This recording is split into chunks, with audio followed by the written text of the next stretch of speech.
Buenos días a todos. Hoy vamos a ver un tema muy importante del capítulo 3 de Génesis, el verso 6 concretamente, que nos habla de las tres sugestiones al pecado. Vamos a ver en qué consisten estas tres sugestiones para poder conocer cuál es su realidad. Bien, vamos a ver aquí. Esta es una estrategia que Satanás ha usado desde entonces. Usó con la primera pareja humana, lo usó con Jesucristo cuando fue al desierto luego de ser bautizado, identificarse con la especie humana. Dios hace que el espíritu lo lleve al desierto, está 40 días sin comer y va a tener, que afrontar la misma tentación que Adán y Eva afrontaron en Edén. Con la diferencia que Adán y Eva fracasaron, cayeron en la tentación, mientras que Jesús no lo va a hacer. Y eso vamos a ver ahora con más detalle próximamente. Bien, vamos a ver lo que dice este verso 6. Dice: y vio la mujer que el árbol era bueno para comer y que era agradable a los ojos y árbol codiciable para alcanzar la sabiduría. Y tomó de su fruto y comió y dio también a su marido, el cual comió así como ella. He puesto en tres colores para poder distinguir precisamente cada una de esas sugestiones y vamos a definir su naturaleza concretamente más adelante. Y dice, pues, vemos ahí la primera en verde, la segunda en rojo y la tercera en azul. Bien, vamos a continuar entonces y ver cuál fue el resultado de Jesús cuando tuvo que afrontar, esa misma tentación después de 40 días sin comer. Él fue el único ser humano, pero también era Dios, por cierto, que fue capaz de no caer en esa tentación, de ser obediente y obediente hasta la muerte y muerte de cruz, como dice la Escritura, capítulo 2 de Filipenses, y es el único que puede, por lo tanto, justificarnos, hacernos justos, porque Él fue el único justo, y en su muerte expiatoria por nosotros, esa justicia será imputada a nosotros. Y por lo tanto, de la justicia y de la obediencia de Jesús es que nosotros seremos justificados. Y eso es lo que dice Romanos 5, del 18 al 19, que ya lo hemos visto anteriormente. Ahora vamos a volverlo a mirar. Dice, fíjense que en rojo la parte del pecador, Adán y Eva, y la parte en azul de la parte del justo, Jesús. Dice, como por la transgresión de uno vino la condenación a todos los hombres, fíjese, uno, a todos, aquí habla de Adán concretamente, de la misma manera, por la justicia de uno, Jesús, vino a todos los hombres la justificación de vida. Repite otra vez, de otra forma, porque así como por la desobediencia, porque efectivamente desobedeció a Adán y Eva, de un hombre, en este caso Adán, los muchos fueron constituidos pecadores. Así también por la desobediencia de uno, los muchos serán constituidos justos. La obediencia de Jesús permitió de que seamos constituidos justos todos aquellos que hemos recibido a Jesús, que hemos creer en Él para el perdón de nuestros pecados, como Dios y como Salvador. Entonces, esa es la parte importante. Ahora, no solamente lo podemos extraer estas conclusiones de Génesis y de Lucas cuando hablamos de la tentación de Jesús, sino que también el mismo apóstol Juan, en Primera de Juan, el capítulo 2, verso 16, nos va a decir también que esas tres sugestiones son las sugestiones del mundo que nos llevan al pecado. Son tres típicas que podemos asegurar cada uno de los que están escuchando aquí hoy este estudio, tanto como yo, que todos hemos caído en las tres más de una vez a lo largo de nuestra vida. No podemos, yo no creo, no existe ninguna persona a lo largo de la faz de la tierra y en toda la historia que pueda decir que no cayó en ninguna de las tres. Todos hemos pecado de diversas maneras cayendo en una de esas tres. O sea que eso es una regla, por así decirlo, casi matemática de nuestra caída en el pecado. ¿Qué es lo que dice Juan aquí? Dice, fíjese cómo lo señala. No améis al mundo ni las cosas que están en el mundo. Ahora, ¿de qué mundo estamos hablando? ¿Estamos hablando del planeta Tierra? No, estamos hablando de esa civilización independiente de Dios, que rechaza a Dios. Ese es el mundo. Y nuestra civilización actual, no solamente la de Occidente, sino la de todo el mundo en general, de cualquier otro tipo de religión, es una filosofía perniciosa que quiere vivir en independencia de Dios bajo el camuflaje de una religión que muchas veces no es un vehículo para realmente honrar a Dios, sino más bien para ser usado por el demonio para perder las almas. A veces la religión misma es un instrumento poderosísimo para perder almas, porque si esa religión no está basada en Jesús y en su doctrina sana, tal como es en la Biblia, eso es un disparate que tarde o temprano lo que va a hacer, en lugar de salvar, va a hacer que la gente se pierda. Por lo tanto, ese mundo, aunque algunos dicen no son religiosos y otros sí presumen de ser religiosos, pero no están siguiendo a Cristo, ese es el mundo que tiene sus reglas, que tiene sus políticas, que tiene su forma de pensar, y en esa forma de pensar está gestada estas tres sugestiones también, que son las que vamos a ver ahora. Dice, si alguno ama al mundo, dice Juan, el amor del Padre no está en él. Es aquí claro y contundente. O amas a Dios o amas al mundo. Porque si amas al mundo, las cosas del mundo te van a llenar el alma y tú vas a dejar a Dios porque Dios será un estorbo para que tú sigas tus anhelos mundanos. Pero si amas a Dios, va a ser diferente, va a ser al revés. Vas a tener que rechazar muchos de tus anhelos mundanos por amor a Dios. Ahí la cosa cambia. ¿Qué dice luego? Dice, porque todo lo que hay en el mundo, los deseos de la carne, fíjense en el primero, el verde, luego el dos, los deseos de los ojos, ahora vamos a ver qué significa eso de deseo de los ojos, y tres, la vanagloria de la vida. No proviene del Padre, sino del mundo. Todas estas cosas no son de Dios, son del mundo. Ahora vamos a entender caso por caso. Y vamos a ver, para poder entenderlo mejor, cómo es que Jesús responde a cada una de esas tentaciones que se basan en cada una de esas tres sugestiones tan comunes para todos los seres humanos sumidos en el pecado.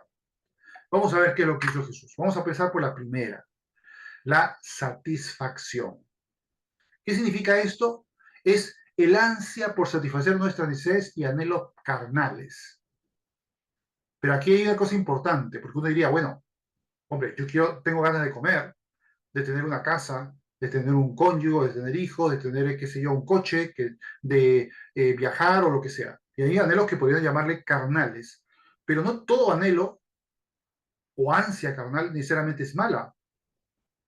Pero si no hay ninguna restricción y freno moral, sí es malo. ¿Qué pasa si yo digo, yo veo una mujer y me gusta y digo, quiero estar con esa mujer y hago lo que sea y cometo una violación, sabe Dios qué más, y cumplo ese de ansia carnal? O voy a un supermercado y digo, bueno, hoy ese aparato lo quiero llevar a mi casa, pero no tengo dinero, no importa, cojo y me lo llevo, lo robo. O hago daño a alguien para quitarle cosas, en fin. Cualquier delito cualquier delito que se escapa de lo lícito y va a una falta de restricción y freno moral, se convierte en algo malo. Lo que naturalmente puede ser bueno, pues se convierte en malo. Yo puedo decir, bueno, comer es bueno, pero si comienzo a comer en exceso, voy a tener problemas de salud. Y así, hay muchas cosas que pueden ser buenas, pero si yo me obsesiono por conseguirlas y comienzo a vulnerar una serie de principios morales para poder conseguir eso, perjudicando a otros, entonces yo ya estoy pasando a lo que viene a ser un deseo irrestricto de satisfacer mis anhelos y ansias carnales al margen de la moral. Y ahí es donde la cuestión se convierte en algo malo y perverso. Eso es lo perverso. Ahora, ¿qué es lo que sucede aquí? ¿Cómo Jesús superó esta sugestión? Pues de una forma muy brillante. Él había pasado 40 días sin comer, algo terrible para una persona. Muy difícil, realmente biológicamente se puede pasar ese tiempo, no es que sea imposible, se puede, pero debe haber sido pues una situación y un hambre de verdaderamente terrible. Dice en Lucas 4 del 3 al 4. Entonces el diablo le dijo, si eres hijo de Dios, di a esta piedra que se convierta en pan. Bueno, si tú tienes poder, ¿por qué no lo usas? Simplemente coge las piedras y tú que has convertido el agua, puedes convertir el agua en vino y muchas cosas más que hizo en el futuro. ¿Por qué no vas a poder convertir una piedra en un pan? Y te lo comes y muy bien, satisfaces tu hambre. ¿Qué fue lo que Jesús le respondió? Y le dijo, muchas gracias, don Sata, voy a seguir tu consejo y voy a convertir todas estas piedras en pan, en una rica bollería y voy a satisfacer mi comida. No, no, no fue lo que le dijo a Satanás. Le dijo, escrito está. Fíjense que usa la palabra escrito está en la Biblia. No solo de pan vivirá el hombre, sino de toda palabra de Dios. Esto está en el Pentateuco, en la ley de mosaica.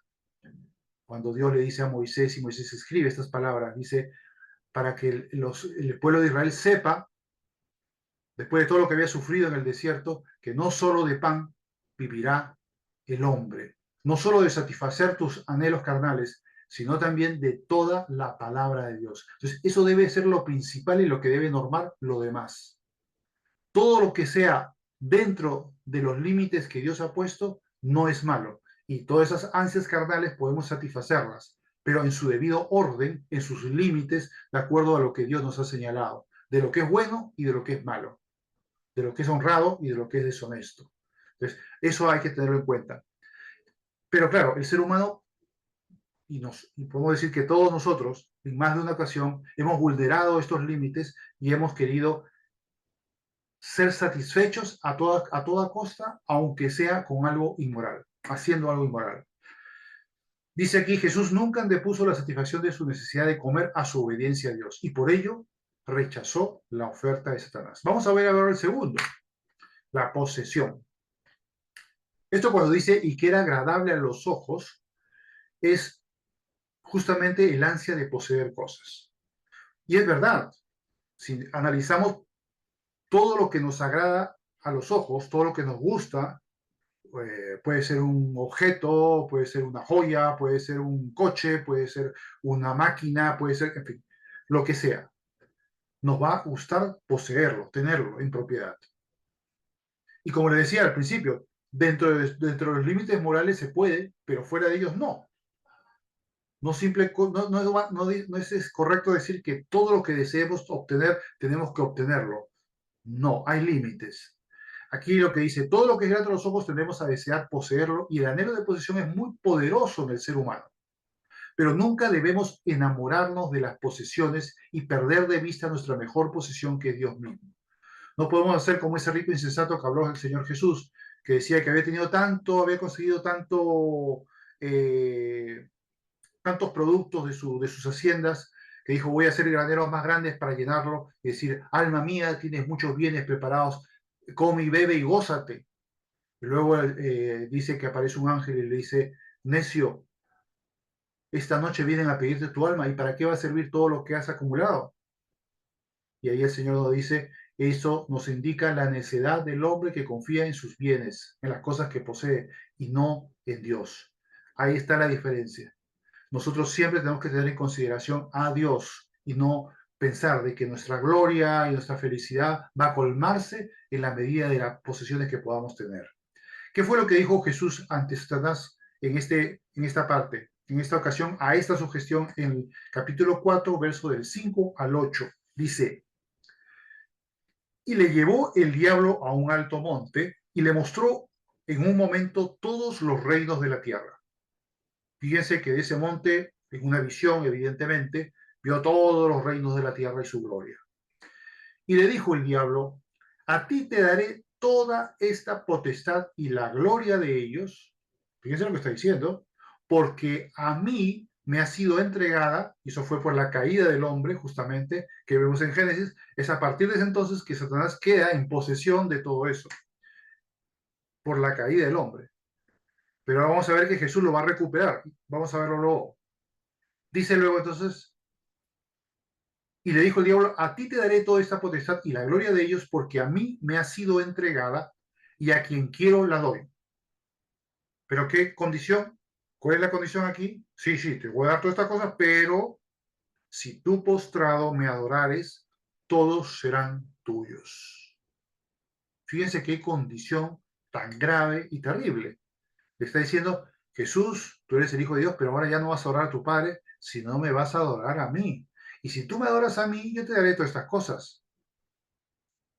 Y dice, ¿por qué lo dice? Porque a mí me han sido dadas y a quien quiero, la doy. Y es cierto, hasta ese momento, era cierto. Pero unos años después, unos pocos años después, cuando Jesús va a la cruz, 3 años y medio, él vence a Satanás en la cruz. Y todos esos reinos del mundo y su gloria ahora ya son de Jesús. Ahora alguien dirá, sí, pero Jesús no está gobernando todavía. Es verdad, todavía no está gobernando, llegará ese momento. Todavía no, pero judicialmente, por así decirlo, ya ha sido despojado Satanás de esos reinos de la tierra.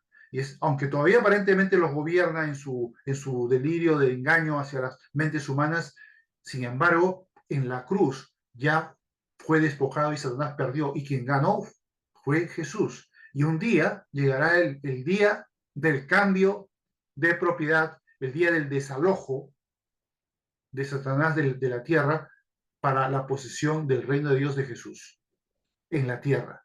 Ese día llegará en su segunda venida y esto va a ser totalmente destruido en el sentido de que ya Satanás no va a tener potestad sobre el mundo sino Jesús. Habrá un cambio que ahora no podemos ni imaginarlo, pero será algo glorioso. Luego dice, respondiendo Jesús le dijo, no le dijo, bueno, estoy pensando en tu valerosa y valiosa oferta, a ver si posiblemente me anime. No, no, no.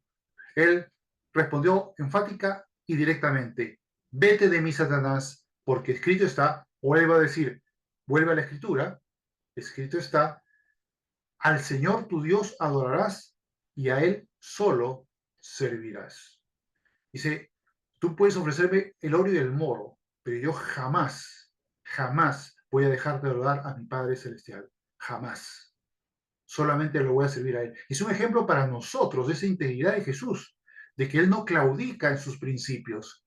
Y Él dice, yo jamás voy a recibir prebendas de nadie que pretenda que deje a mi Dios.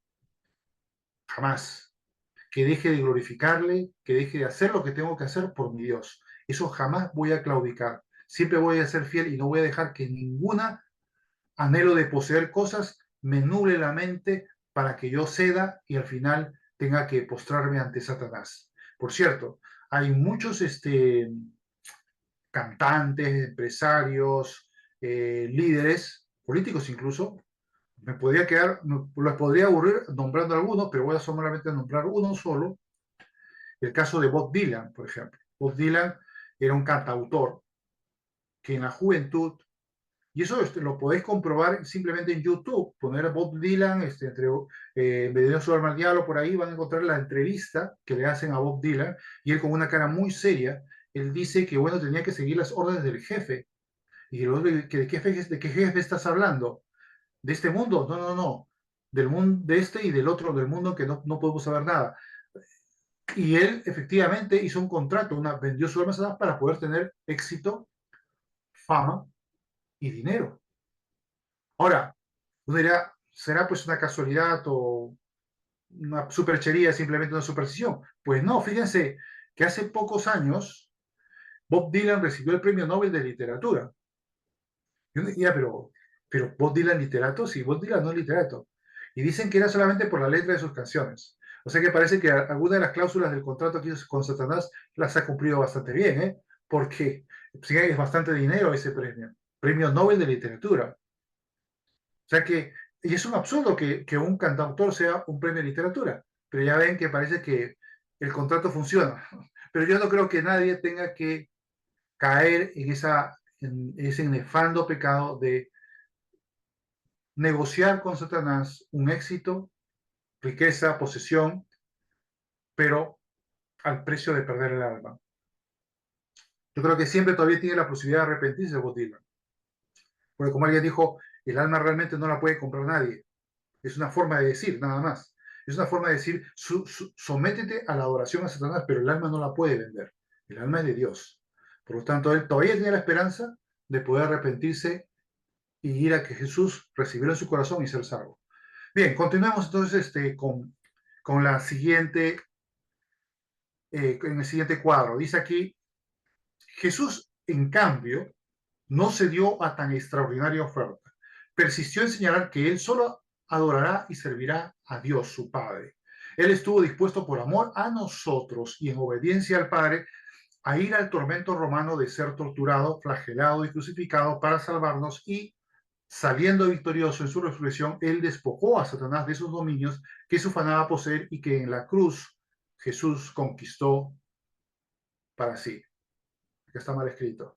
Bien, ya lo corregiré. Vamos a continuar. Vamos a ver el tercero, que es la vanagloria, la realización. Yo voy a explicar por qué hablo de realización y no vanagloria, porque son las dos cosas. Vanagloria es el término más entendible para el común denominador de las personas. Yo creo que más de uno en la vida ha pecado de vanagloriarse, y vemos que hay muchas personas que son deportistas en vanagloriarse. O sea, lo tienen muy arraigado en el corazón. Dice que Eva, cuando ve el fruto, considera y dice, y árbol codiciable para alcanzar la sabiduría, porque claro, la serpiente le había dicho, conoceréis el bien y el mal, que ya era una especie de atribución divina. Entonces dijo a Eva, caramba, si como, aparte de alimentarme, voy a tener una atribución divina, alcanzar sabiduría. Y eso le gustó. A muchos seres humanos les encanta eso. Aquí dice, la vanagloria es el deseo de hacerse importante, respetado, admirado y reverenciado por sus méritos, sus logros o su fama. Aquí pongo una imagen del famoso rey Nabucodonosor de Babilonia, del imperio neobabilónico, cuando él se ufanaba a decir, todo esto lo he logrado con la gloria de mi poder. Y en ese momento Dios le dice, no, ha sido porque yo he permitido que tú... Y se quedó 7 años con licantropía, es decir, medio loco, hasta que entendió que Dios es quien da a los seres humanos toda categoría y todo honor y todo poder, porque Él en su voluntad concedió a Nabucodonosor que tuviera ese enorme poder imperial sobre muchas naciones, pero era porque Dios lo había permitido. No era porque Nabucodonosor tenía la capacidad o era el más, el mero de los seres humanos. No, no, no. No se podía arrogar ese mérito. Eso no lo entendió hasta que esos 7 años de licantropía le hicieron entender. Y hay un capítulo 4 en el libro de Daniel, por cierto, que es el que podría decirse el la única parte de la Biblia donde Nabucodonosor mismo escribe. Todo el capítulo 4 de Daniel es un testimonio de Nabucodonosor. Es muy interesante, léanlo porque verdaderamente es sorprendente. Bien, cuando digo realización es un término diferente, ¿no? Más está vinculado a las filosofías orientales, al hinduismo, al budismo, y es algo que quizás los que han estado involucrados en el ocultismo, yo fui uno de ellos, pues lo entienden de esa manera, ¿no? Yo incluso en un libro muy antiguo, yo no lo calificaba esa tres sujeción como vanagloria, sino como realización. ¿Por qué? Porque es la misma vanagloria, simplemente que se basa en que el ser humano no es realizado por Dios, que vino a salvarnos a través de enviar a Jesús, morir en la cruz, resucitar y darnos la vida eterna. No, no. Es que yo solito, por mis técnicas, conocimientos o lo que fuese, me realizo y logro un objetivo espiritual tan vasto que puedo, por ejemplo, en el hinduismo o en el budismo, liberarme del ciclo de reencarnaciones e irme al nirvana, la unión con el todo, y así dejar el samsara, que es los ciclos de vidas sucesivas, reencarnaciones sucesivas, pero ahí ya no, y ahí se va al nirvana. Bueno, ese tipo de cosas. O también, como muchos ocultistas que dicen que eso, una vez que tú te realizas, vas a generar poderes. En realidad es más que nada por la vinculación demoníaca que se adquieren esos poderes, no por la arrogancia de la persona. Pero bueno, los seres humanos les gustan esas cosas, les encanta. También, por ejemplo, en las logias masónicas, por ejemplo, los nombramientos, los títulos, las vestiduras, o también los jueces con sus también vestiduras legales, judiciales, o algunos políticos con su báculo de poder. En fin, hay un montón de parnafernalia, de vestiduras, ornamentos y también cargos honoríficos, títulos honoríficos y cosas que a los seres humanos les gusta conseguir para alimentar la vanagloria. Dios puede hacer que una persona tenga cierta prominencia en la historia, pero solo porque Dios así lo ha querido. Moisés la tuvo, y un momento que Aarón y su hermana María se pusieron celosos de ellos y quisieron rebelarse, y Dios le dijo, no, señores, yo lo elegí a él para que cumpliera esa función. No es una cosa que te la puedes arrogar simplemente porque es su hermana o su hermano, o porque eres un vinculado. No, es algo que Dios ha puesto. Ninguno de nosotros podemos arrogarnos lo que Dios ha permitido que seamos. De gracia recibiste, dad de gracia. Es decir, no te lo mereces. Si tú lo tienes, Dios te lo dio. Si ese cargo, esa función, ese ministerio te lo dio Dios, no es tuyo. Por lo tanto, tienes que ser humilde y no arrogarte y ser vanaglorioso, creyéndote la divina pomada y decir pues que tú eres una persona muy importante. No, no, no. Cuidado con eso porque eso es un pecado. Y eso es lo que no debe hacer. Es un pecado terrible, por cierto. Bien, continuemos. Aquí hablaba, perdón, un caso de vanagloria también de Simón el Mago. Simón el Mago era una especie de brujo en Samaria, y resulta que a Samaria fue Felipe, y Felipe era un hombre de Dios, uno de los diáconos, y era un hombre de un corazón tremendo, predicó el Evangelio, y mucha gente creyeron en Jesús, y Simón también, y fue bautizado incluso.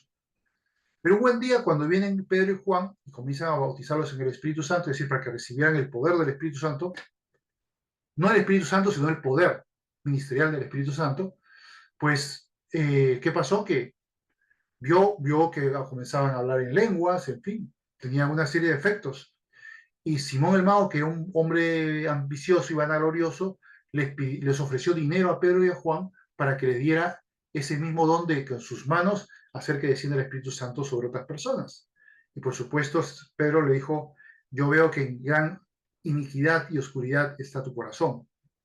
Entonces, para nada pudo Simón recibir semejante cosa porque tenía un corazón que no permitía que Dios lo pudiera usar. Y de hecho nunca fue un verdadero creyente. Se bautizó como muchos otros han bautizado y nunca han sido verdaderos creyentes y se apartó totalmente y se dedicó a, probablemente, es muy probable que haya sido el fundador del gnosticismo cristiano, perdón. Pero en fin, ya esa es otra historia. Vamos a continuar entonces. ¿Cómo fue que Jesús reaccionó a esta sugestión? Dice Lucas 4 del 9 al 12. Dice, y le llevó a Jerusalén y le puso sobre el pináculo del templo y dijo, si eres hijo de Dios, échate de aquí abajo, porque escrito está, a sus ángeles mandará acerca de ti que te guarden y en las manos te sostendrán para que no tropieces con tu pie en piedra. Esto es lo mismo que está en el Salmo 91. O sea, lo que hacía Satanás, que también conoce la Biblia, por cierto, es citar el Salmo 91 para decirle, mira Jesús, fíjate que el Salmo 91 dice que si tú te tiras, van a venir los ángeles y te van a levantar. ¿Por qué no lo haces? ¿Y qué hizo Jesús? Dijo, bueno, buena idea, vamos a ver que me sostenga. Fíjense lo que contesta Jesús, y es muy interesante. Dice, respondiendo Jesús le dijo, dicho está, no tentarás al Señor tu Dios. ¿Qué significa tentar a Dios? Está diciendo, sí, Dios te puede dar promesas, pero tú no puedes manipular esas promesas para cualquier cosa que se te ocurra. Si tienes un capricho y dices, no, sí hay una promesa de Dios que dice que me va a dar todas las cosas, y yo quiero que me dé eso. Cuidado, eso se llama tentar a Dios, o decir, como pasó alguna vez con unas chicas, sí, Dios nos va a proteger y vamos a cruzar el río, vamos a caminar sobre las aguas del río y vamos a llegar al otro lado. Y las pobres chicas murieron ahogadas. ¿Qué estaban haciendo las chicas? Tentar a Dios. Aquí dice, Jesús nos enseña que nunca debemos forzar a Dios a que haga lo que queremos tentándolo con una de sus promesas. No, eso no debemos hacer. Siempre debemos obedecerle, buscar si es su voluntad antes que pretender de que Él esté obligado a hacer lo que nosotros queremos hacer y que nos tenga que ayudar. Cuidado, tenemos que saber si es su voluntad o si no es su voluntad, pues no debemos tentar a Dios. Y podemos, por lo tanto, no hacer de su promesa una obligación hacia nosotros. Y fíjense que Jesús ahí nos enseña claramente que eso no debemos hacer. Y él no fue vanaglorioso. Él podría decir, sí, yo soy hijo de Dios, yo puedo hacer eso y los ángeles van a sostenerme. Pero no cayó en la sugestión de Satanás, que dijo, no voy a hacerlo porque no quiero tentar a Dios. Bien, vamos a ver la parte final. Ya hemos visto, pues, digamos, la parte esencial del estudio de hoy. Pero quiero decir aquí, hablar de un tema que lamentablemente es necesario considerar, tocar, porque hay mucha gente que tiene ideas muy equivocadas sobre en qué consistió el pecado de Adán y Eva en Edén. Hay gente que cree, y vamos a ver de dónde sale esta idea, que el pecado de Adán y Eva tenía que ver con el sexo. Y hay un fenómeno antisexualista desde el siglo IV, fin del siglo IV, bueno, perdón, creo que podría decir desde el siglo III, que ha ido corriendo a través de los tiempos hasta el día de hoy. Y todavía hay gente que piensa de que eso de la manzana, que eso tenía que ver con el sexo, y que antes tenía que jugar Adán y Eva al quinqué, pero dejaron de jugar al quinqué para hacer otra cosa, y que, en fin, son tonterías, realmente, son tonterías, pero lamentablemente hay mucha gente que todavía las cree. No ha estudiado bien la Biblia, no ha leído la Biblia, y por lo tanto se ha alimentado de ideas que ha recibido de otras personas o de libros que ha leído y le han dicho esto. Ahora, ver, ¿es esto verdad? ¿Es cierto que el pecado tenía que ver con algo sexual? No, la respuesta es un definitivamente no. Para empezar, si hubiese tenido algo que ver con el sexo, ya Juan lo había mencionado en su epístola, y Satanás había traído algunas chicas pues para que tentaran a Jesús, ¿no? Eso sería lo lógico, pero no vemos en absoluto que para nada haya habido nada de eso. Es cierto que la sexualidad podemos clasificarla dentro de una ansia carnal, por supuesto que sí, pero el pecado de Adán y Eva y estas tres cuestiones se refieren a aspectos más genéricos del pecado, de la atracción del mundo hacia el pecado. Y es por el anhelo de satisfacernos, por el anhelo de poseer y por el anhelo de tener vanagloria. Básicamente, pero eso engloba muchísimas cosas. Incluso la sexualidad podría ser hasta de las tres, incluso. Pero no tiene nada que ver una cosa con la otra. Son casos muy específicos, mientras que lo que vemos aquí en Adán y Eva son casos generales, múltiples. Es una categoría mucho mayor. Bien, el pecado de Adán y Eva era desobedecer a Dios y confiar en Satanás. Eran dos pecados, ¿recuerdan? Desobedecer a Dios y confiar en Satanás para dejarse seducir por dichas tres sugestiones al pecado. No habla en ningún caso específico ni de ser glotón con una manzana, ni de un pecado sexual o ninguna tontería por el estilo. Para nada. Hay por ahí también algunos que dicen que en Cantar de los Cantares, cuando habla de que come del fruto, de eso tiene que ver con el sexo en ese libro, y que eso se extrapola también para Génesis, y por lo tanto Génesis también tiene que se referirse a lo mismo. No, eso es totalmente falso. Bien, continuemos. Aquí voy a poner las imágenes, no voy a poner los textos que están en el blog, porque sería pues de llenar la pantalla de demasiado texto. Vamos a hablar sobre qué es lo que sucedió en este caso. En la iglesia cristiana fue perseguida duramente por Roma en 10 grandes persecuciones hasta el siglo IV. Principio del siglo IV, con Constantino, en el edicto de Milán, bueno, fue antes de Constantino el edicto de Milán, se tolera la religión cristiana, y con Constantino pues ya se patrocina por el Estado. Ya no solamente era que la iglesia cristiana en Roma podía seguir su curso sin ser perseguida, sino que era patrocinada por el Estado, y eso implicaba que podía haber gente que se sentiría interesada en pertenecer en la estructura eclesiástica de la iglesia cristiana, que ya era patrocinada por Roma, y comenzaron pues a llenarse de falsos cristianos, paganos que entraban al cristianismo por puro interés. Ya no los perseguía nadie, ya no los iban a matar, y cualquiera podía entrar. Y la iglesia cristiana comenzó a pervertirse. Por una parte era bueno que ya no fueran perseguidos, pero por otra parte la parte mala, que Satanás usó como una estrategia de infiltrarse dentro del cristianismo. Si ya no lo puede destruir por persecución, ahora lo va a hacer por infiltración. Y eso fue lo que empezó a pasar. No significa que todos estos señores que voy a señalar aquí ahora, Ambrosio de Milán, Agustín de Hipona, Jerónimo de Estrellón, sean personas malas. No estoy diciendo eso. O sean falsos cristianos, o sean Pero ya la mente comenzaba a corromperse con ideas que ya no venían de la escritura, sino de la filosofía y el conocimiento de Roma, pero que realmente venía importado de Grecia, porque Grecia Recordemos que siglos antes había tenido una pléyade de filósofos muy eminentes, Sócrates, Platón, Pitágoras, Aristóteles, etc. Había muy buenos filósofos.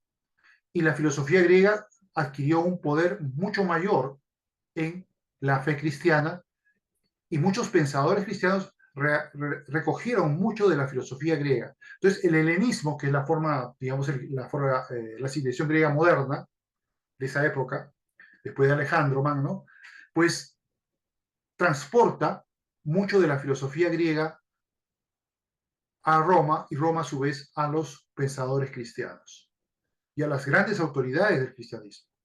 Y poco a poco van asimilándose hasta qué punto que a partir de ahí mucho de la filosofía griega prácticamente se es tan reputada dentro del cristianismo que se consideran ya casi como si fueran escritores bíblicos, pero no son bíblicos, pero se les da mucho respeto. Vamos a ver aquí, por ejemplo, a Ambrosio de Milán. Estamos hablando de un hombre que fue elegido en Milán como obispo. Tenía un cargo prominente, un hombre brillante, por cierto, muy brillante, pero ya en su mente habían algunas ideas, ¿no?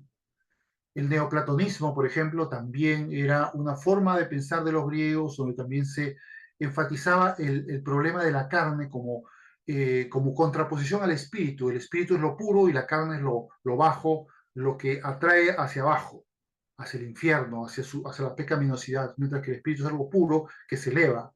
Y hay una tensión entre ambos que ya los neoplatónicos lo llevan a una eminencia filosófica que recoge muchos cristianos, entre ellos Ambrosio.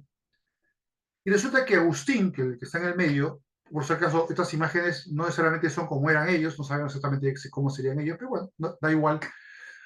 La cosa es que Agustín, él viaja a Milán, conoce a Ambrosio, Ambrosio también reconoce a Agustín, a una persona muy inteligente, a un brillante pensador, y él lo bautiza a Ambrosio Agustín, y él por ahí va a recoger también mucho de lo que él ya había sido antes de creyente, también de haber estudiado la filosofía griega, pero no todo eso lo rechaza como al ser cristiano, sino que hay muchas cosas que quedan en su mente, en su corazón, y muchas de sus ideas van a llegar a su mente, sobre todo el ascetismo, que es esa renuncia a la carne, a todas las cosas que la carne pide, y entre ellos la sexualidad.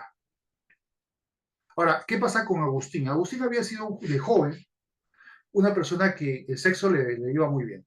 Él era bastante picante, por así decirlo, comprometido en la sexualidad.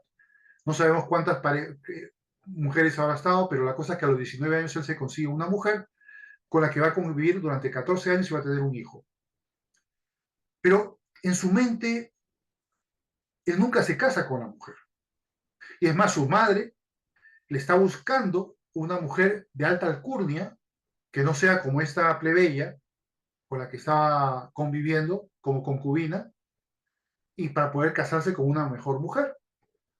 Pero la madre muere y Agustín, ya libre de la carga de la madre, pues él dice, bueno, ya no hay nadie que me pida que me case con nadie porque yo en mi ascetismo neoplatónico, yo no quiero tener más sexualidad. Y a los 30 y tantos, cerca de 40 por ahí, él hace su conversión, dejando atrás todo eso, que es todo lo que es la sexualidad, y se lleva como su visión ascética a no casarse con nadie más y vende sus propiedades, las da a los pobres y él se dedica a su labor religiosa e intelectual, que por cierto fue prominente, no se le puede negar esto a Agustín. Pero hay ideas en la cabeza que son perturbadoras y él había sido de un hombre muy sexual a ser un antisexual. Es el famoso efecto resorte. No sé si han visto las personas que por una época son muy aficionadas a algo y luego cuando cambian de empezar son contrarios totalmente a eso que antes practicaban o consideraban que estaba bien, pues ahora lo consideran que está muy mal. Eso puede ser positivo o negativo, no importa en qué casos puede suceder, pero eso es lo que llaman efecto resorte. Es un cambio total hacia el otro extremo del pensamiento previo. Pues bien, a Agustín le pasa lo mismo y él deja su sexualidad y la considera que en el matrimonio el sexo es malo. Un hombre que había convivido, que ni siquiera se había casado, que al final cuando da su herencia no se sabe si algo le cayó a la mujer porque murió pronto, y también murió el hijo. O sea que hasta ahí no podemos decir que la actitud de Agustín haya sido muy moral. Y sin ánimo de juzgar a este hombre y negar su literatura y su obra y su pensamiento muy elaborado y muy intelectual. Pero desarrolló ideas que no son bíblicas. Pero como era un hombre famoso, eso iba a redundar en que sus ideas se llevaran, viajaran y se expandieran de una mejor forma. Y uno de sus grandes adalíes, que tuvo también algunos desacuerdos, pero que también fue en este aspecto eran coordinadamente de acuerdo, era Jerónimo de Estridón. Jerónimo era un filólogo eminente, hizo la Vulgata Latina, tradujo del griego al latín, y no se le pueden negar tampoco sus dotes intelectuales y sus contribuciones a la teología cristiana, no. Pero también tenía, y peor aún que Agustín, él era más, ya llevó el antisexualismo a la misoginia. Misoginia es el desprecio de la mujer, el ver a la mujer como un enemigo, como una persona mala. Muy bien, Jerónimo hizo lo mismo. Y desde allí salió, por él dijo una cosa, por cierto, que una vez la escuché y me pareció aberrante, y la escuché de ni más ni menos que Juan Pablo II, y dice, ¿de dónde sacó Juan Pablo II esa idea? La sacó de Jerónimo. Él decía que si un marido mira con deseo a su mujer, peca con ella en su corazón. O sea que no puede ni plantearse el sexo con su mujer porque ya es pecado. Entonces hay una corriente en la historia hasta el día de hoy que señala que el sexo matrimonial es pecaminoso, pero que simplemente está permitido para la procreación, nada más. Pero no se te ocurra otra cosa porque es solo para procrear. Realmente el Concilio Vaticano II de los años 60 derogó esa creencia. Pero, ¿quién sabe lo que dice el Concilio Vaticano II? Nadie, prácticamente. Entonces, el día de hoy sigue dentro del catolicismo la misma, aunque la misma Iglesia Católica ya lo derogó, todavía hay muchos que todavía la siguen sosteniendo y lo siguen defendiendo, que el sexo es malo en toda, ni solamente para procrear con la cónyuge, nada más. Se acabó. ¿Es eso cierto? ¿Es eso bíblico? No, no es bíblico. Lo peor del caso no es esto, sino que esto creó una misoginia contra la mujer. Y vamos a ver el caso bastante feo de Santo Tomás de Aquino, siglo XII más o menos de nuestra era, y las cosas que dijo son muy fuertes. Vamos a ver el problema. Aquí el antisexualismo conyugal podría parecer una visión inofensiva propia de una convicción cristiana sin mayores implicancias espirituales y morales. Sin embargo, ha tenido un costo abrumador y nefasto a lo largo de la historia, creando una misoginia, desprecio a la mujer, ya lo señalé, y permitido una serie de actitudes hipócritas que han pontificado pureza cuando al mismo tiempo han dado cobertura a muchas inmoralidades sexuales y opresión de la mujer a lo largo de los siglos. Yo sé que a algunos les puede escandalizar, pero es algo muy conocido que muchas iglesias, bueno, sobre todo católicas, que se enseña esta cultura al creyente católico. No digo que todos los católicos lo hayan creído o lo crean hoy día, pero en la antigüedad efectivamente había unos que iban bien emperifollados a la misa, no podían tener más que un pequeñísimo trato sexual con la mujer solamente para fines procreativos. ¿Y qué es lo que hacían? Se iban a los burdeles a tener la sexualidad que no podían tener con la esposa. Y no sentían escrúpulos porque era su filosofía de vida. ¿Les parece eso correcto? ¿Les parece eso bien? Por supuesto que no. Y el hecho de ser célibes desde el Inocencio I en el año 1000, los sacerdotes, tampoco es una cosa que era bíblica. Cuando sucedió eso en el año 1000 y se obligó a los sacerdotes casados, porque eran la mayoría, a que dejaran el trato sexual con sus esposas, ellos protestaron. Pero con el tiempo al final se convirtió en una norma y los 1000 años siguientes, hasta el día de hoy, pese que hay señalamientos que abogan por su destitución de esa norma de celibato de los sacerdotes, sin embargo, hasta el día de hoy es inamovible y no se piensa derogar en modo alguno. No voy a entrar en muchos más detalles porque hay algunas razones, incluso económicas, por las cuales la iglesia le puede convenir de que no haya bodas, de los sacerdotes para que los bienes puedan ser heredados directamente por la iglesia y la iglesia no pierda su patrimonio, sino que lo pueda conservar. Pero esa es una, si esa tesis, yo no digo que sea exactamente la correcta, pero si es esa tesis correcta, es verdaderamente una perversión. Pero en fin, hay muchas inmoralidades que se hacen y a lo largo de la historia, tanto los sacerdotes que iban a los conventos de monjas y los monjes, y los tratos sexuales entre ellos y los fetos que luego nacían, que eran abortados, eran enterrados en los otros, y ya se han descubierto muchos de estos yacimientos de fetos bajo de los monasterios. Y son cosas bien de verdaderamente feas y desagradables, pero todo viene, fíjense, por la misoginia y por el antisexualismo que Ambrosio, Agustín y Jerónimo tuvieron la mala iniciativa de cultivarlo y de fomentarlo al futuro. Porque cuando tú escribes algo, eso queda. Y hoy en día yo les pido a las personas que escriben algo en Facebook, escriben algo en alguna red social, en un libro, en un podcast, en YouTube o lo que sea. Cualquier cosa que se diga hay que tener mucho cuidado de lo que hablamos. Las personas pueden ser buenas, pueden ser provechosas en sus obras, pero si alguna mala idea la fomentas, al final va a pasar lo que pasó. Martín Lutero también se considera un gran héroe para los protestantes. Claro, es un villano asulfurado para los católicos, pero el hecho es que hizo una gran cosa. Sin embargo, tuvo por pensar con el hígado, no con el cerebro, y porque se molestó con los judíos, escribió unas cosas antisemitas muy terribles que los nazis se las usaron para justificarse en las masacres que hicieron en la Segunda Guerra Mundial. Por lo tanto, qué vergüenza que un hombre como Lutero al final haya sido señalado como un auspiciador de la violencia contra los judíos y de todas las atrocidades que se hicieron en la Segunda Guerra Mundial. Por eso hay que tener mucho cuidado con lo que decimos y escribimos. Tenemos que sazonarlo, que sea de acuerdo a la voluntad de Dios y que no sea por nuestra carne y por nuestro hígado que decimos cosas en un mal momento, porque eso queda para la austeridad y va a ensuciar nuestra reputación en el futuro. Y esto ya le ha pasado a esos hombres, le ha pasado a Lutero y ha pasado a muchísimos otros que han dicho barbaridades y esas barbaridades han quedado porque estuvieron escritas y al final hicieron el daño que hicieron. Y es un daño terrible. Bien, fijemos la definición de Tomás de Aquino en el siglo XII, ya después de recibir siglos de recibir estas ideas, dice unas palabras, y es ojo, que esto que estoy citando aquí no es lo único, hay otra peor incluso. Dice, axiológicamente mujer es lo indecente, sucio moralmente es el instrumento para hacer caer al varón en el mal. Eso es la mujer. Para Tomás de Aquino es algo asqueroso. No es el regalo de Dios para el hombre, y su belleza no tiene nada que ver con el regalo de Dios para el hombre. No, es algo que le induce al pecado, según este Tomás de Aquino.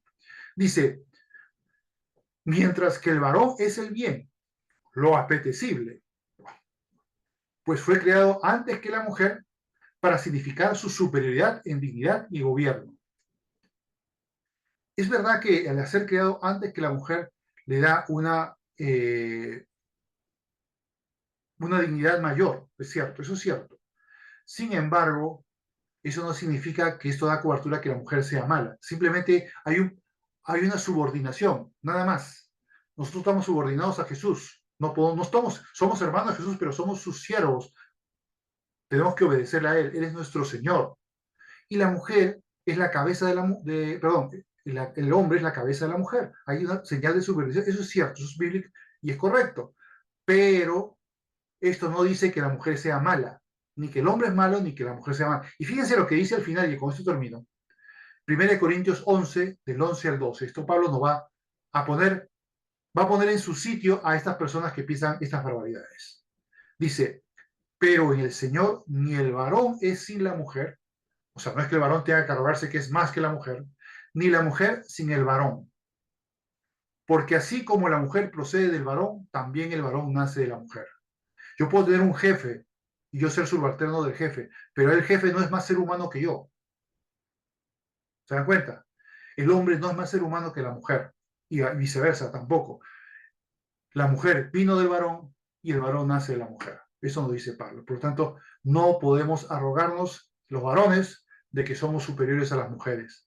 La mujer es nuestra valiosa ayuda idónea que Dios en su misericordia nos ha dado, no solamente una cualquier ayuda idónea, sino una ayuda con una belleza y con unos atributos que el hombre solamente puede agradecer y valorar. Y por lo tanto, no puede tomar actitudes misigónicas como las de Tomás de Aquino para decir estas barbaridades como las que está diciendo. Es triste que esto suceda, es triste que haya personas que piensen eso, pero eso es algo terriblemente equivocado. Recordemos que esta es una idea falsa del pecado de Adán y Eva. Hemos visto en qué consistió el pecado, es una cosa totalmente distinta.